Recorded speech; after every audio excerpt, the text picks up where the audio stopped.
Samuel Stevens, Scuba Steve, or Samuel Steve. To introduce this magnificent man, I'm going to say some things Sam is. Sam is really sarcastic. Now, if you've ever spoken to him and you were like, wow, he was being really nice to me, chances are he wasn't actually being nice to you. In fact, he probably doesn't like you much. Sam is a great athlete. Sam not only could have played Division I soccer, but then played basketball for 2 years and is now starting and a good contributor to our team. Sam is really confident.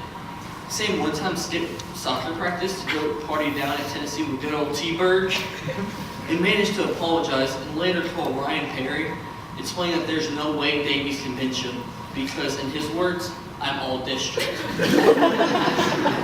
Sam is an X member. This is the most important thing in his life. X is his life. Without X, Sam would be lost in this world. And Sam is, well, what some may call a pretty boy. To the point freshman year, Kennedy Comer was looking at Sam's search history on his laptop and came upon, how do you get Justin Bieber hair? It gets worse. He then tried looking up what shampoo gives you Bieber hair. He really got into this. Sam, from X, we're going to miss our trips to Canes and the movies, randomly, and all that fun stuff. You've been a brother to me throughout high school. We're going to miss you a lot next year. No matter where we go, next year we will always just be friends. From the bottom of my heart and X's heart, we love you. And Kobe's better than LeBron. Good luck on this speech.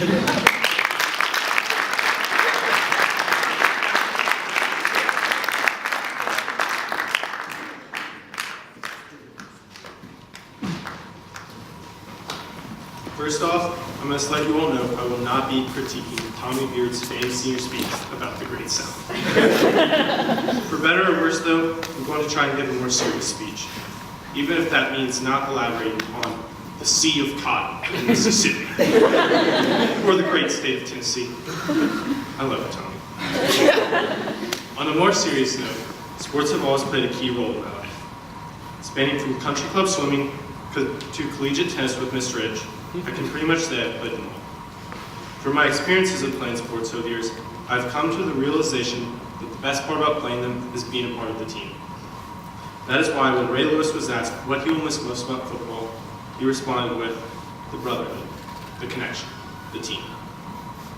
Impressed by this quote, I'm going to share some of the experiences and connections I have had playing sports to inspire you all to find and cherish the value of being a part of a team as well. I want to start with what seems to be a near baptismal event for boys between the ages of 6 and 13 in Louisville, Kentucky, St. Matthews baseball.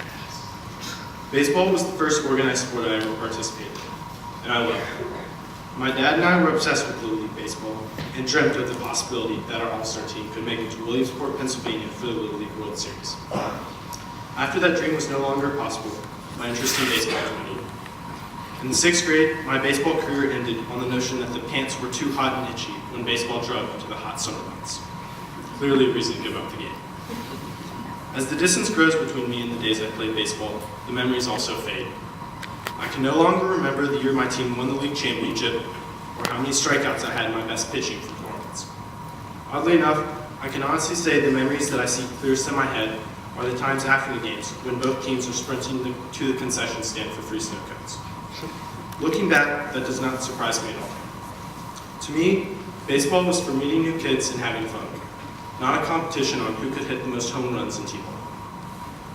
The next sport of discussion is basketball, and it is one I have a love-hate relationship with. Growing up a rabid UK fan, it was never a question that I would play basketball. Unfortunately for me, my basketball skills peaked when I was in the 8th grade, and to this day, I believe I was better then than I am now.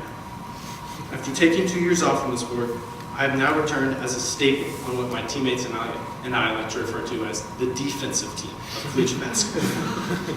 The reason we have 2 teams within one is not because we resemble the cliques from Mean Girls, but rather as 90% of our team's scoring coming from Rice and Sac. Obviously, it's in the best interest of our team to have the other 11 players on our roster concentrate solely on defense. Today, though, I would like to talk more about my 8th grade season and the memories I have from it. 8th grade basketball is a season I will always cherish. I've never looked forward to going to practice more than when I was on that team. The one-on-one showdowns between Kyle and Ross, the score never eclipsed 3, provided some great moments. That season was full of hilarious moments. None better, though, was when Tommy Beard ran full speed into Dustin Weber when Dustin was dribbling up the court. Needless to say, Dustin dropped to the floor immediately as Tommy laid on top of him. The scaffolding cost our team 2 points. Dustin, on the other hand, suffered from much more serious pain. However our record was that season is irrelevant to me. I was never able to get caught up with winning or losing because I got lost in the fun I was having being a part of that team on and off the court. Something that hasn't left me to this day. The last sport I want to touch on has probably had the biggest influence on my life, that being soccer. I honestly don't know why I started playing soccer, or what drove me to concentrate on it more than any other sport. No one in my family had ever played it seriously, and actually, I think this may have factored into why I like it the most. Since neither of my parents ever played soccer, they didn't know enough about the game to yell at me or correct me on what I was doing wrong. This did not last forever though, as eventually they learned about the game and found a way to make their presence felt when I was on the field. One season that I'll hold close to me forever was this past soccer season. When I think about my senior soccer season, the first word that comes to mind is bittersweet. There's no question we fell short of many of our goals on the field, but at the same time, I feel it embodied the experience of being on a team more than any other. Similar to baseball and basketball, I know the memories from soccer I will hold on to the longest will be the ones not on the field, but the ones with the team. More precious to me than any victory against St. X or Trinity is the time joking around before and after practice. One memory off the field that I will not forget was the exemplar and cautious driving displayed by Harper White in his practice. Harper and his band of hoodlums drew the attention of 2 squad cars to depict a scene closer to a drug bust on the TV show Cops rather than reckless driving. All ended well, though, with the handwritten apology of Jameis Edward to not the neighborhood, but the city of Buchel, on grounds of excessively loud music. In all seriousness, though, soccer has provided me with great memories and experiences that never would have been possible otherwise. I have grown and learned more about myself ever than I ever imagined because of sports and being on a team. Winning is great, and anyone that knows me can attest to how much I hate losing. But the best part about playing sports is the feeling of being on a team. In this age of sports specialization, where kids focus on one sport from an early age to maximize their talent, I feel people forget why we play them. I don't mean to rain on anyone's parade, but the likelihood of anyone in this room playing a sport professionally is slim to none. We're not going to be able to play sports forever, but the memories we make from them will stay with us forever, and that's what sports are for. To me, though, it's ironic that the memories I have from sports really don't have anything to do with sports at all, but are more about friendship and laughter. Next year at college, I'm sure I'll miss the feeling of scoring a goal or making a 3, but I know what I'll miss most about sports is the team itself. Thank you.